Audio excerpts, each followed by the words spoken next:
আজকের আমরা তুরস্কের এম্বাসির সামনে ইস্তাম্বুলে যে অজ্ঞাত আমাদের বাংলাদেশের সকল প্রাণ প্রিয় ভাইয়েরা এবং বোনেরা আমাদের মাঝে উপস্থিত রয়েছেন। আজকের অনুষ্ঠানের মধ্যমণি আমার দেশ পত্রিকার মুসলিম জননন্দিত সাংবাদিক জনাব মাহমুদুর রহমান সহ আজকের এই তুরস্কের প্রশাসনিক কর্মকর্তা, পুলিশ এবং অন্যান্য ডিপার্টমেন্টের সাংবাদিক ভাইয়েরা সহ যারা উপস্থিত হয়েছেন সবাইকে জানাই সংগ্রামী শুভেচ্ছা এবং অভিনন্দন।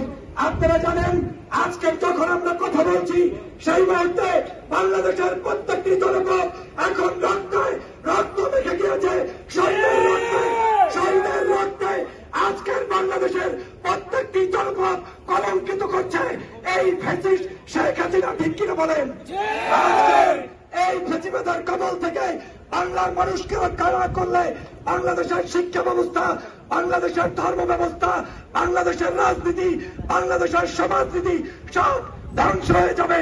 অতএব আমরা সবাই মিলে দল, মত, জাতি, ধর্ম, বর্ণ নির্বিশেষে ঐক্যবদ্ধভাবে আগামীর বাংলাদেশ করতে হলে আমরা ফ্যাসিস্ট শেখ হাসিনার এক দফা এক দাবি তাকে পতন ঘটিয়ে তারপরে বাংলাদেশ একটি সুন্দর রাষ্ট্র নির্মাণ করবো। আপনারা রাজি আছেন?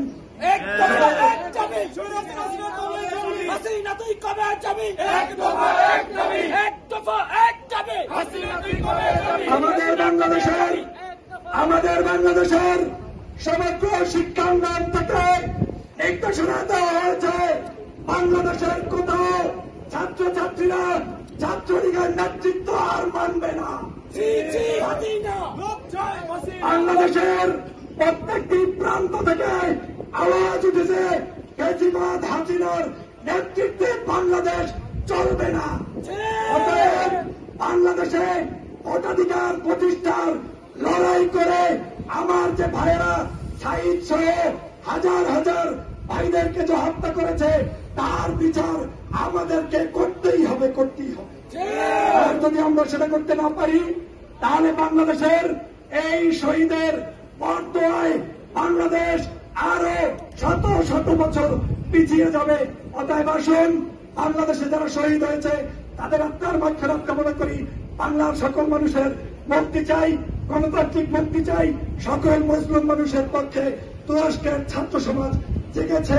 আজকে যারা এসেছেন সবাইকে অভিনন্দন জানাই, ধন্যবাদ জানাই। আসসালামু আলাইকুম ওয়া রাহমাতুল্লাহ।